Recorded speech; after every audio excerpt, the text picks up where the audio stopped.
Hello, everyone. I'm Keith DeStone, and it's HeroesX office hours for v14 of HeroesX. And I'm here with Greg Naj and Sarah and Jana and Elen, as usual. And we're going to talk about the discussion questions and the responses to the discussion questions for hours 7 and 8. The hour 7 question is, if no pictures had survived showing Achilles, would you think differently about this hero?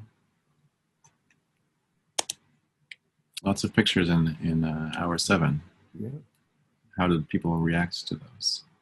One participant doesn't think that really the pictures help him, because he sees Achilles as a 20-year-old Olympic athlete, a swimmer or sprinter. But he's wondering, would it help to make a list of all the adjectives in the Iliad that describe Achilles, more than pictures? One thing that I have just published with the help of Keith, who is editor of Classical Inquiries, is a short piece on Sappho as we saw her song-making in hour 5. And in this essay, I'm trying to think of how I can get Homeric poetry to help me understand Sappho, not the way I usually do it, which is how to get the songs of Sappho to help me understand Homeric poetry better. But in a sense, this participant's intellectual need to see, well, what kinds of epithets, what kinds of describing adjectives apply to Achilles is very welcome to me, this expressed need. It's because if you would like, dear participants, to look at my essay for this past week on how to get Sappho to help us understand Homer, you'll see that I concentrate on one particular epithet of Achilles, Achilles swift of foot, which in the original Greek could either be podas okus or podarges. There are all sorts of different ways of saying swift of foot or nimble of foot. And what I argue is that, and I can really prove it, that Achilles is swift of foot not only as a warrior, but also as a dancer. He is a great dancer.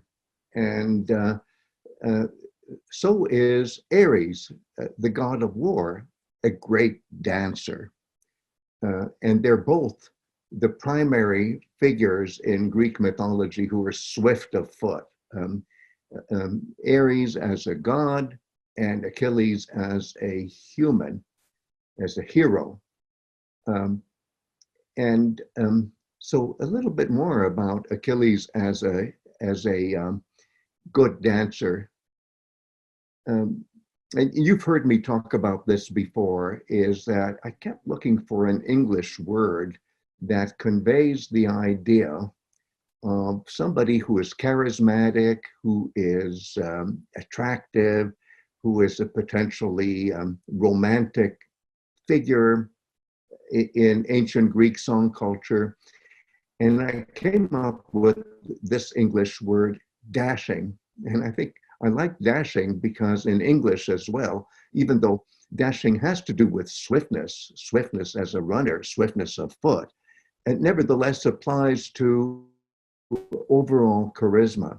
And I think the pictures of Achilles that we see in hour 7, we don't really see the dashing aspect as much as the athletic aspect, as the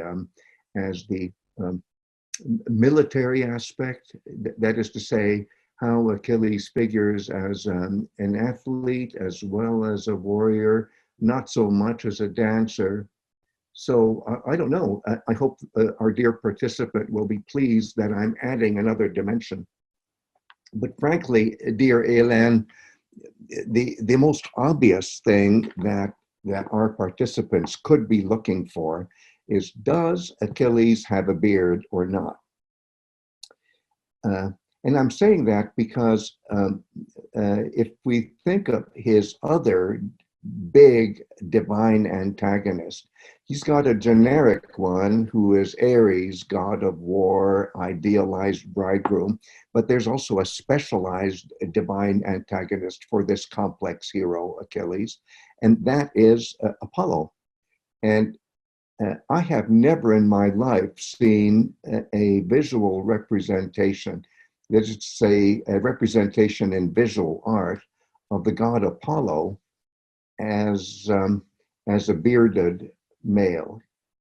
As far as I know, he is just always beardless because he is always sub-adult. He is very attractive. He can certainly beget children left and right, but may I put it this way, he cannot drive dad's car. He is underage.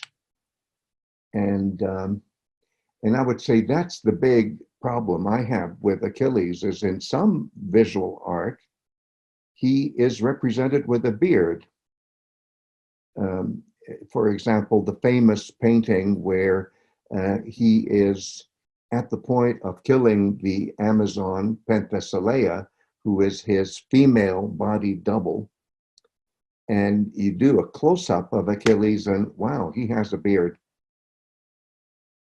So there's an inconsistency in ancient Greek song culture about whether we should model him more on Apollo, who is the eternal adolescent, or on Ares, who may or may not have a beard. It doesn't matter. Yeah, I must admit that the participant doesn't see him with a beard.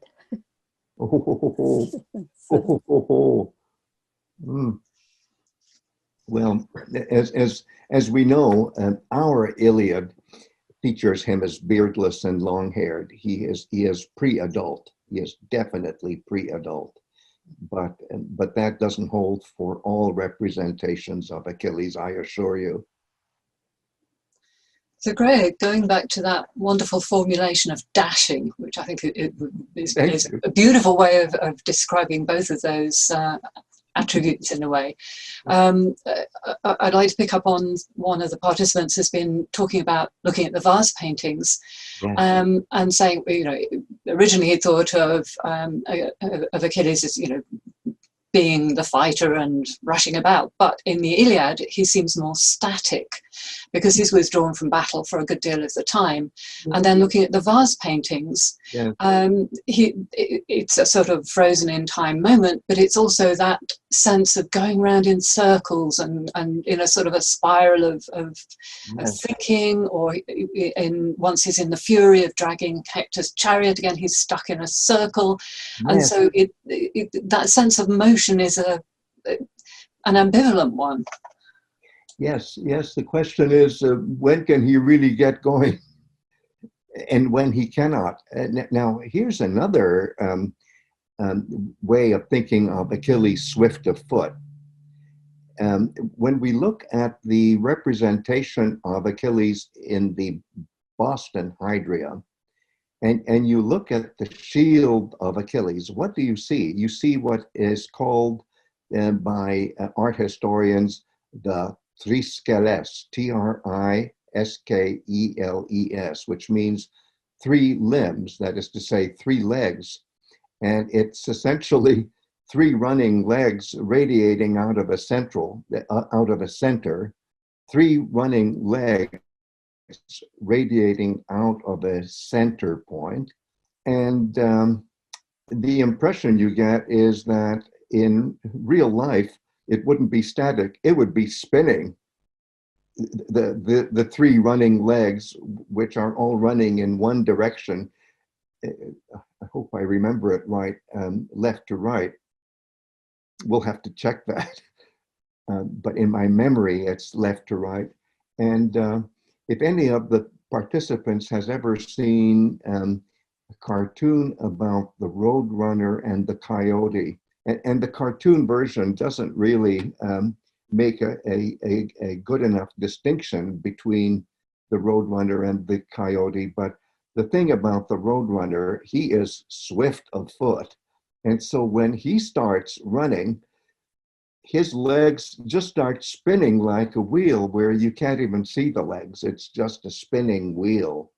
And once it makes contact with the ground, whoosh, it just runs across the plain, just as Achilles runs across the plain like a fiery dog star when he finally gets unleashed, and he goes after the Achaeans. And in our Iliad, he is going after them not on a chariot, but he's running after them. And they are, shall we say, there's that American expression, gangbusters. It's every man for himself. They're just running in every direction to get away from this speed machine that is barreling towards them. Oh, I was just thinking as you were speaking, though, Greg, you when you see a wheel going round at a certain speed, it almost looks as if it's static. It's because, and so you get back to that freeze frame. Yes, yes, yes. And so you can have your cake and eat it too. It's static, but even in static representations, you can represent motion. Similarly, when you see a dancing pose, and this is a tribute to Hélène and her proud French tradition of ballet, the French ballet concept of pose is that you're thinking of a static moment, but the static moment is in the middle of a beautiful sweeping motion where the static moment captures the motion.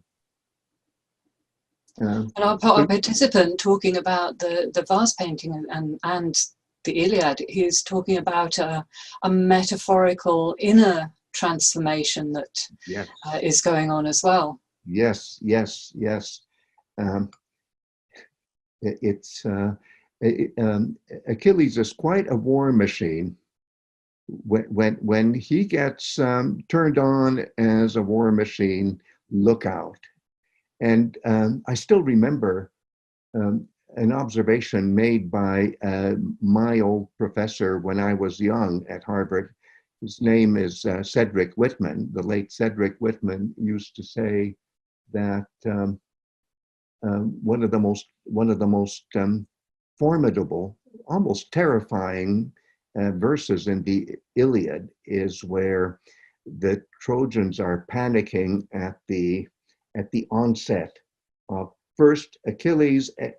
Let's try that again. The Trojans are panicking at the onset of first Patroklos and then Achilles. And the line goes, papte nen de hekastos, hopai fugoi aipunolethron. Every man was glancing every which direction to see how they can avoid sheer doom, because look out, Patroklos is coming at you. And then later, look out, Achilles is coming at you.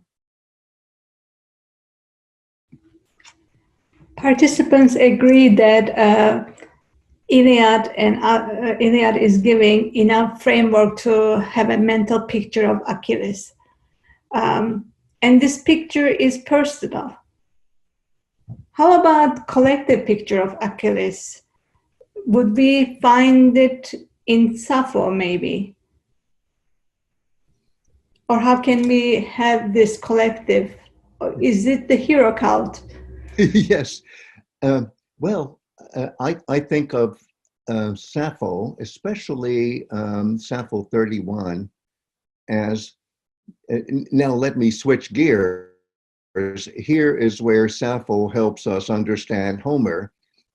Up to now, I've been talking about how Homer helps us understand Sappho, but when I think of the picture of Achilles in the poetics of Sappho and the songs of Sappho, I see a very attractive bridegroom who, unfortunately, for anybody who has fantasies about being the bride of this bridegroom, will never become a husband, ever, ever, ever. So that's the sadness of it, but that's also what makes him so charismatic and yes, sensual, even sexy. This is all about the mentality of how shall I say it, of sad love songs being very, very sensual.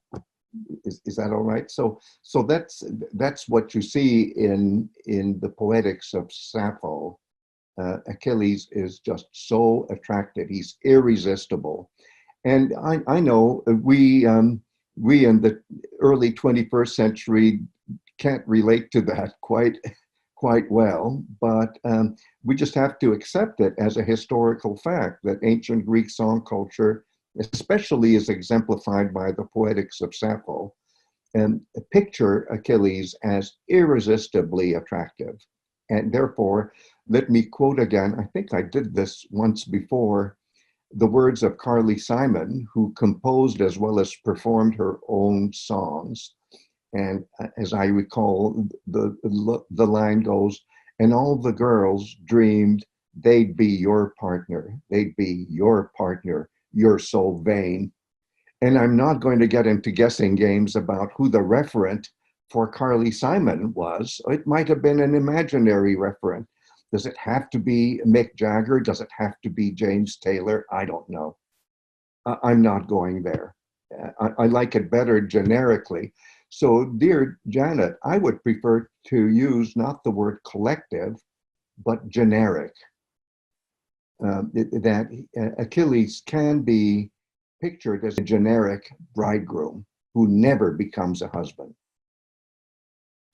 Well, we went way over time on this one, but these participants have provided me with such opportunities to talk about things I really care about right now, and especially with reference to what Keith has published just this past week in Classical Inquiries.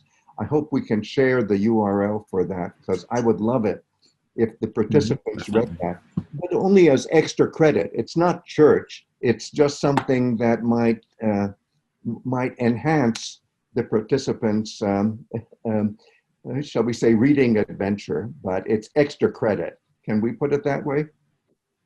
We will definitely share that link. Excellent. So let's go on to our 8. Have the pictures showing Patroklos complicated, or have they simplified your understanding of this hero?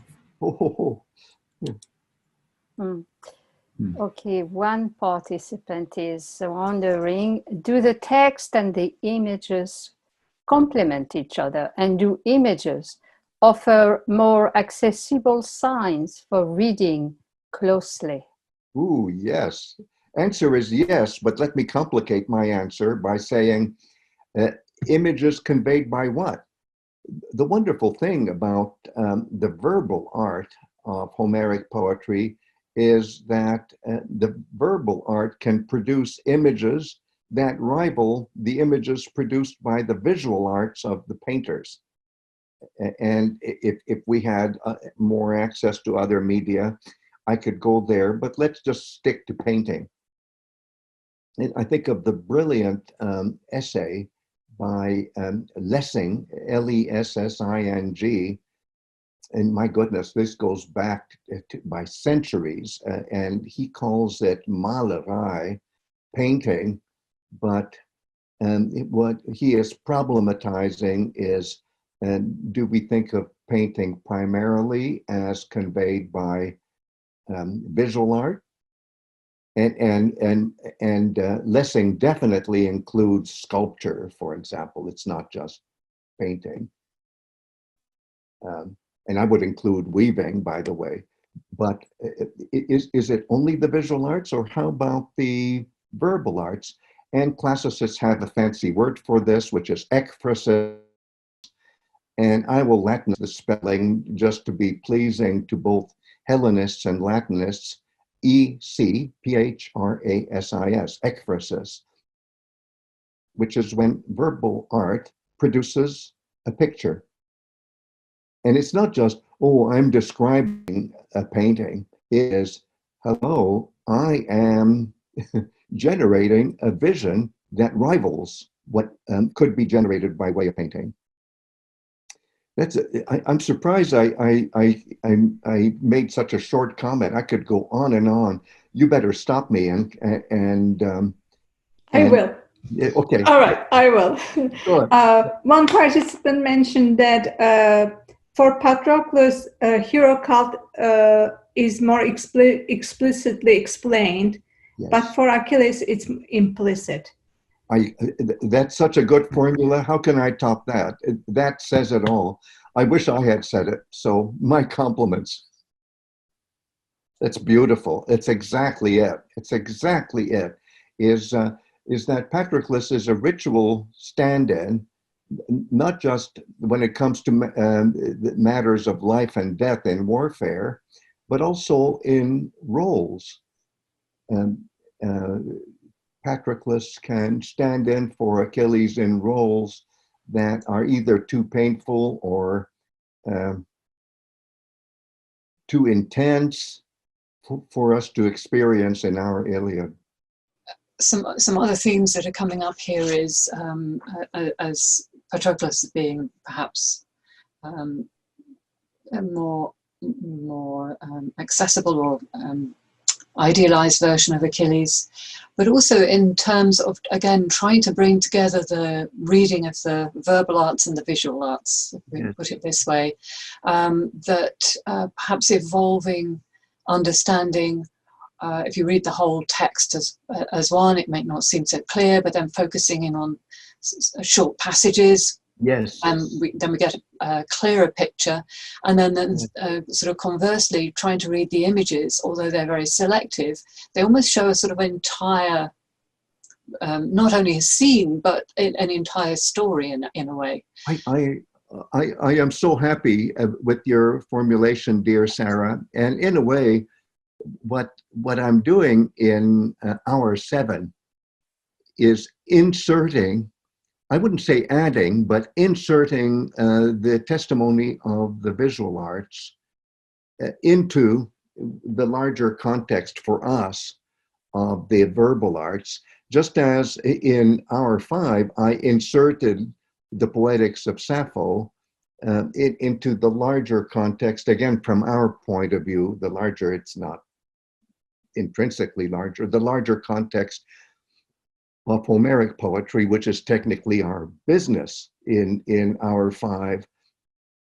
But I thought, okay, hour 5 will be twice as long as it should be, but I just got to make that insert.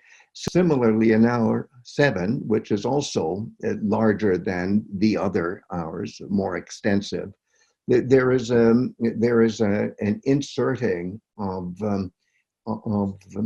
this different register of visual arts, complementing, not just supplementing, complementing, as you say, Sarah, the verbal arts. Certainly our participants have been very interested in this, and there's been other discussions in the forum as well, looking at some of the other scenes and discussions on how to read vase paintings as well as how to read text. So it's I love it. I love it. And I'm so glad, dear Sarah, you used the term read, because you can read a picture. Exactly. And in a way, a picture, this is the great observation of Hélène's favorite anthropologist, Claude Lévi-Strauss. I'm again singling out Hélène as a representative of French civilization, and Lévi-Strauss, the anthropologist, has this beautiful observation in the book that's translated into English as The Raw Book, where he's playing with the music of Stravinsky and then playing with the paintings of Impressionists and so on. And he's saying, well, when you're looking at a painting, you don't need the mediation of musicians. You're looking directly at the painting. It's, of course, not that simple, because if you don't understand the conventions of visual arts, you may not fully appreciate what the painting is telling you. But at least physically speaking, it's your eyeballs, shall we say, eyeballing a beautiful painting, and there doesn't have to be a conductor like Ernst Ansermet who will mediate Stravinsky for you, because he's the conductor who conducts the orchestra, and that's how we get to experience the verbal art. You understand that for me, music is verbal art as well as, well, anyway, I think you see where I'm going.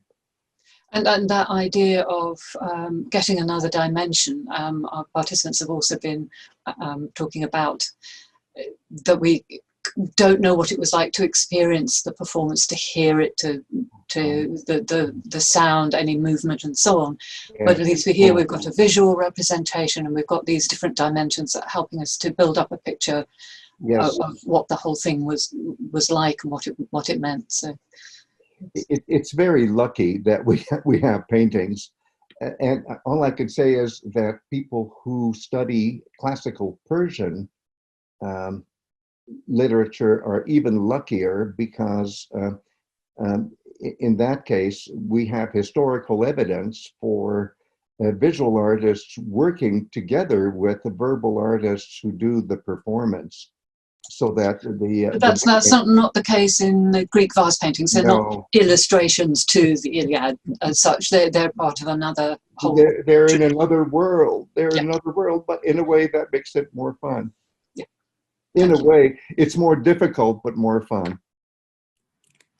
Well, thank you, Greg. Thank you, three, for another wonderful conversation. Wonderful ones. This was such a stimulating set of observations by participants. They must be doing something right. Maybe everything right. So my compliments to the participants, my compliments to all of you for mediating so well what they're observing, which is beautiful. Okay, well, we'll reconvene in another week. See you soon.